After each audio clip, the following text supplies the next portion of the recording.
Is Michael Jordan a sociopath?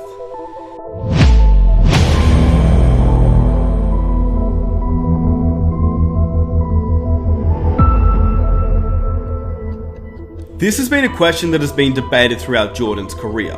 The stories we've watched, read and seen sometimes don't paint MJ in the best light. He's hyper-competitive, nasty to his own teammates, and of course opposition players. But is this just Jordan's personality of being a narcissistic type? As someone who is just the ultimate competitor, doesn't show empathy for others on the court? Or is there more here? In this video we'll present the facts, the stories, that demonstrate why people believe that the great Michael Jordan may be a sociopath. With that said, I put a lot of work and effort and time into this video, so I'd really appreciate if you guys could drop a like to support the channel. If you're new around here, you know what to do. Hit that subscribe button. Be sure to hit the notification button so you never miss an upload, and if you want, you can follow me on Instagram. With that said, hope you guys enjoy the video. That seems all that trash talking starts when it's 0-0 instead of 5-6 point lead. That's where it starts. Let me make this very clear. Words like sociopath and psychopath are thrown around like they're nothing, and even used interchangeably by people nowadays. Keep in mind, this is a real mental illness, and it's extreme, so calling someone a sociopath and a psychopath should not be taken lightly. In addition, both terms are completely different. Honestly, who am I to call this man a sociopath? I am not calling him a sociopath at all. I'm just giving you the details and facts on why he could be a sociopath. And I want to make that clear, and very clear. No, I do not believe that MJ is a mass murdering, serial killer, extreme maniac, and he's not a psychopath, like some people online suggest. But I suspect he shares some sociopathic and narcissistic traits which make him a different beast and a killer on the court. So in this video, we're going to break this all down. The mind of Michael Jordan, and if he really is a sociopath, or if he's just the highest competitor of all. Let's break it down. Before the video starts, do you believe Michael Jordan is a sociopath, or is he just a hyper-competitive person? By the end of the video, I want you guys to look back on that comment and see if you've changed your mind. With that said, let's get on to the video.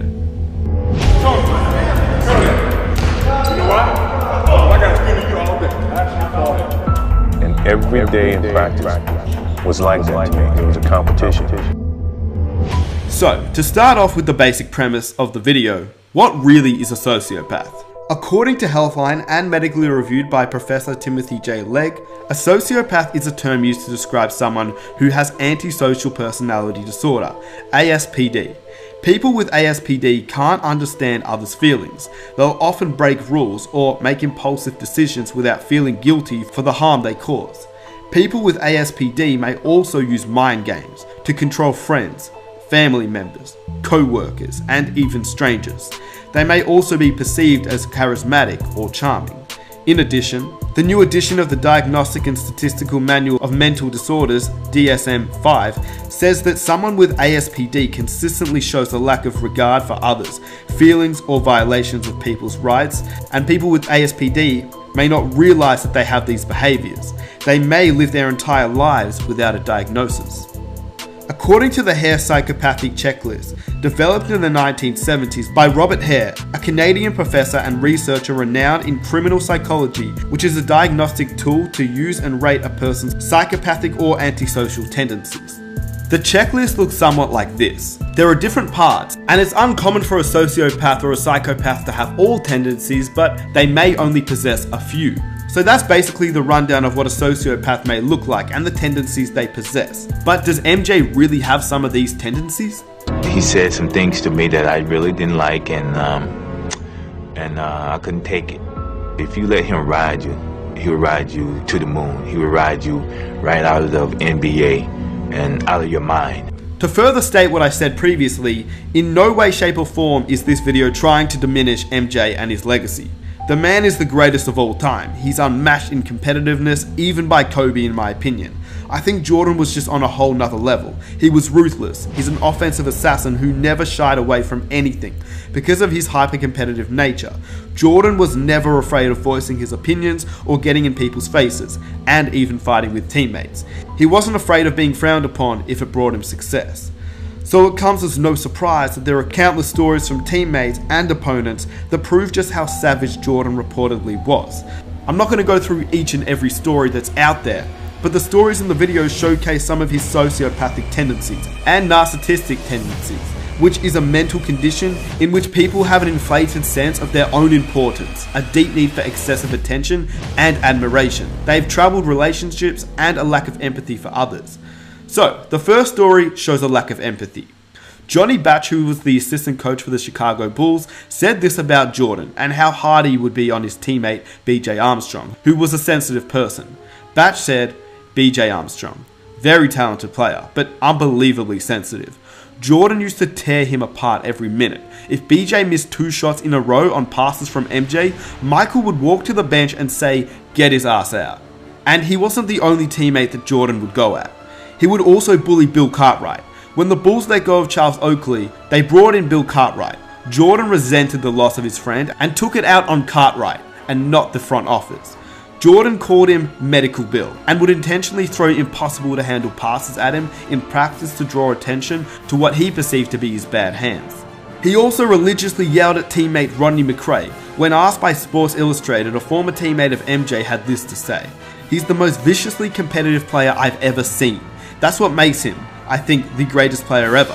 He practically ruined Rodney McRae for us. When the 2 players were on opposite teams in scrimmages, Jordan would be in Rodney's face, screaming, 'You're a loser. You've always been a loser.'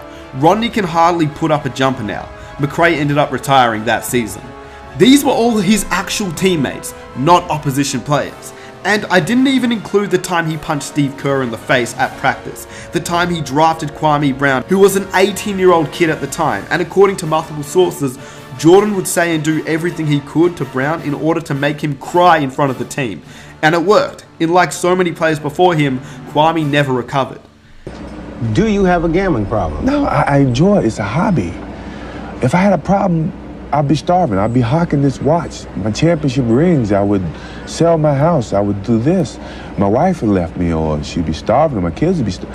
I do not have a problem. I enjoy gambling, but I think that people are trying to make it seem like I have a problem. One big trait of a sociopath is the need for stimulation, which states that one trait are those who love to live on the edge. Verbal outbursts and physical punishments are normal, and proximity and gambling are common. And I think we all know by now, MJ was a historically notorious gambler.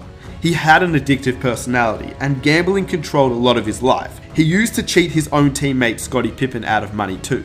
The story goes that one day, before a Bulls contest, the GOAT reportedly arrived in Chicago Stadium early, about the same time that the operations crew was running through pre-game preparations. This included putting together in-arena games where 3 cartoon bulls raced and the crowd would guess the winner. Amin El-San recounted a story on the episode of Zach Lowe's ESPN podcast, The Low Post, about how Jordan would leverage the intel he acquired to cheat Pippen out of $100 per game. There's a story of Michael Jordan back in the old Chicago stadium. They show up really early, get his shots up, on game day. And, if you show up to an arena early enough, you'll see the game house people basically going to dry run through everything from the national anthem to the...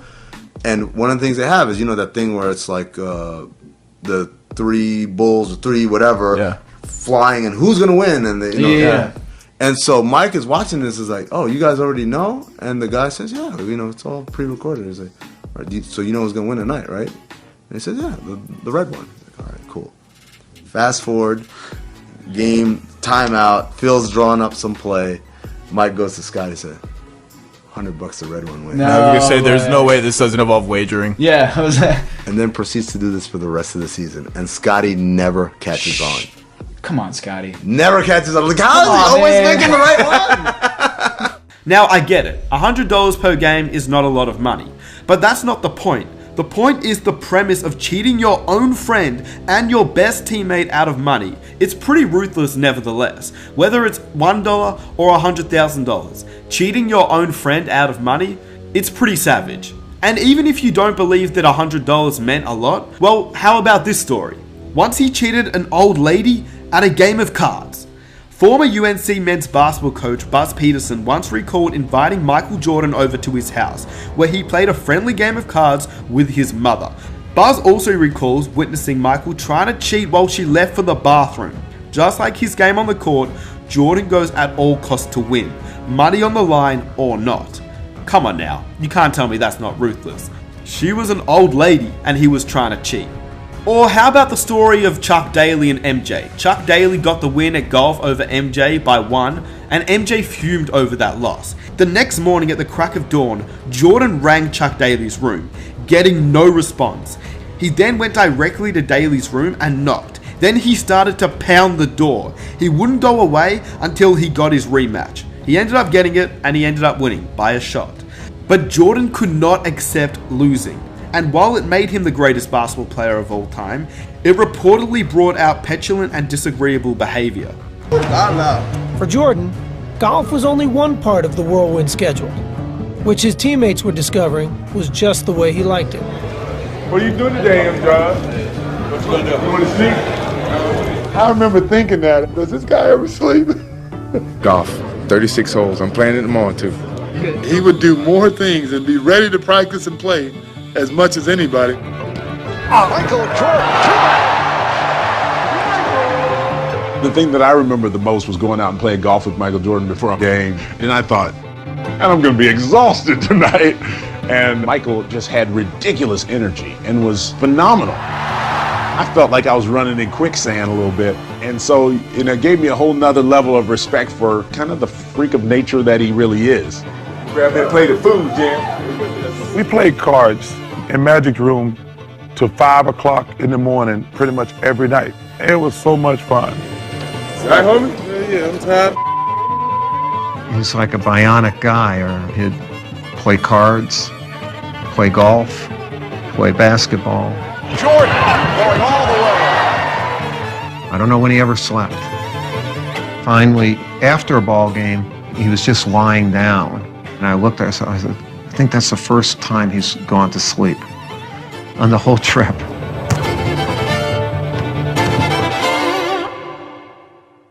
Now, of course, Jordan wasn't and isn't the only winner who may have been a sociopath. It can be argued that some of the most famous people on this world are sociopaths. It's what gives them that edge over the norm. For example, Steve Jobs. Absolutely. Yeah, there's definitely something there, especially if you're in competitive sports or something like that, where there's nothing you hate more than losing. Yeah, but Jamie was talking about Kobe Bryant, about what a psycho he was when he was training. And they always say that about Michael Jordan, and of course Mike Tyson was like that. Yeah. Kobe said he learned it from Michael. That's like what he passed on to him. Interesting. Yeah. They're such a rare person. Yeah. You know? And it's rare that you could probably stand to be around them. Yeah, that's the thing. Especially like your kind of your tech billionaires. Or, right, like Steve Jobs. Yeah. Like known by everyone as a extreme. Yeah. Right? He was just a. There's no way around it. Yeah, brutal.